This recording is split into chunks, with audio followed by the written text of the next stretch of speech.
ہر سال یوم مزدور منایا جاتا ہے اور سرکاری سطح پر چھٹی کا اعلان بھی کیا جاتا ہے۔ کیا آپ جانتے ہیں یوم مزدور کی تاریخ کیا ہے؟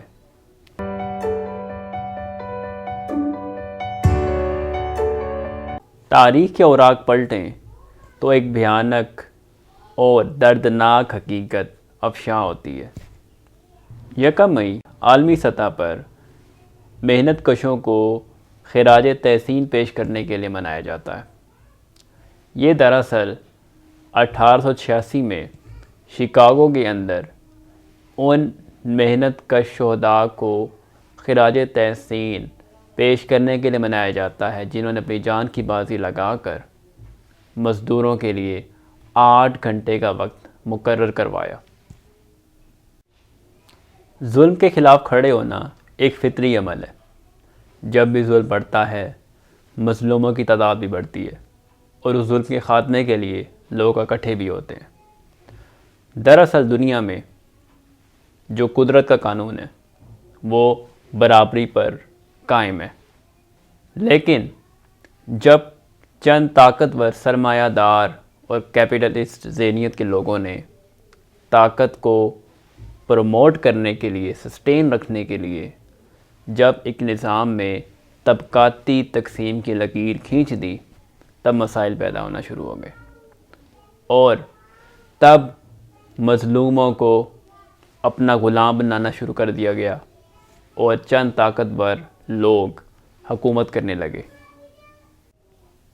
ایک فقرہ تو سب نے سنا ہوگا کہ غلاموں کی کوئی پرواز نہیں ہوتی، جب بھی طاقتور برسر اقتدار آتا ہے تو وہ اپنی حاکمیت قائم رکھتا ہے۔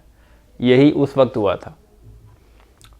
اس وقت بھی جب مظلوم محنت کشوں اور مزدوروں کو ان کے حقوق سے دور کر دیا گیا تھا، تب ان کے کوئی اوقات کار متعین نہیں تھے، چاہے دن ہے یا رات ہے، صبح ہے یا شام ہے۔ نہ ان کے لیے کوئی وقت مقرر تھا، نہ ہی ان کے لیے کوئی سہولیات رکھی ہوئی تھیں۔ مشکل میں جی رہے تھے اور ایک مشین کی طرح کام کر رہے تھے اور جانوروں سے بھی بدتر سلوک کیا جا رہا تھا۔ اس ظلم اور بربریت کے خلاف 18ویں اور 19ویں صدی میں مزدور طبقہ بھی منظم ہونے لگ گیا۔ یونینز بنی، انجمن بنی، فیڈریشن بنی کہ ظالموں کے خلاف کھڑا ہوا جائے اور اپنے حقوق منوائے جائیں۔ اس صورت میں سب سے پہلے تنظیم سازی برطانیہ میں شروع ہوئی، لیکن شکاگو نمبر لے گیا۔ 1886 میں تمام مزدور طبقہ شکاگو میں اکٹھا ہوا اور ان ظالموں کے خلاف نکل کھڑا ہوا، لیکن کیونکہ ظالم اپنی طاقت کے نشے میں دھت تھے، انہوں نے ان مظلوم لوگوں پر گولیاں چلوا دی۔ 21 جون 1886 کو یہ مقدمہ کرمنل کورٹ میں چلنا شروع ہوا، لیکن صفائی کے لیے کسی کو اجازت نہ دی گئی۔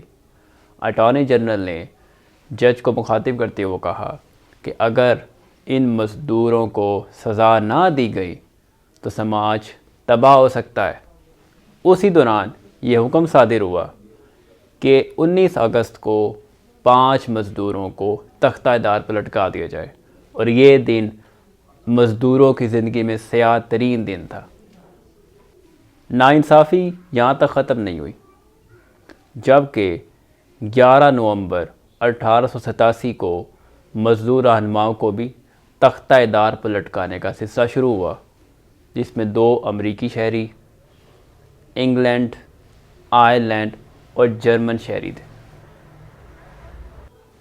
اور ان لوگوں کے جنازے میں 6 لاکھ افراد نے شرکت کی، اور ان رہنماؤں میں جو شامل ہیں اینجل، اسپائز، پارسنز اینڈ فشر۔ 1899 میں انقلاب فرانس یعنی فرینچ ریولوشن کی 7 سالہ یادگاری تقریب میں ریمون لیونگ نے ایک تجویز پیش کی کہ 1890 میں شکاگو میں جان دینے والے مزدوروں کی یاد میں احتجاج کیا جائے اور ان کی برسی منائی جائے۔ یوم مئی کی تجویز کو 1891 میں باقاعدہ طور پر تسلیم کر لیا گیا اور تب سے ہی یہ قانون بنا لیا گیا کہ پوری دنیا میں مزدوروں کے ڈیوٹی آورس 8 گھنٹے سے زیادہ نہیں ہوں گے، اب مزید استحصال نہیں ہوگا۔ جیسا کہ آپ جان چکے کہ 1 مئی کی کیا تاریخ ہے، اب ہمیں کرنا کیا چاہیے اس پر بات کرتے ہیں۔ ہمیں مزدوروں کو ان کا حق دینا چاہیے، ان کو مناسب مزدوری دینی چاہیے، ان کے کھانے پینے کا باقاعدہ انتظام کرنا چاہیے، ان کی امداد کرنی چاہیے، ان کو انسان سمجھنا چاہیے، محنت کرتے ہیں ان کو وقت پر اجرت دینی چاہیے، ان کی عزت جان اور مال کی حفاظت کرنی چاہیے، کیونکہ مزدور ہم سے ہی ہیں۔ ہر بندہ جو محنت کرتا ہے وہ مزدور ہے۔ تو اسی لیے انسان وہی ہے جو اپنے دوسرے انسان کا درد سمجھتا ہے، ہمیں ان کا درد سمجھنا چاہیے اور ان کو اپنے جیسا انسان سمجھنا چاہیے، ان کے حقوق کا خیال رکھنا چاہیے۔ شکریہ، اللہ حافظ۔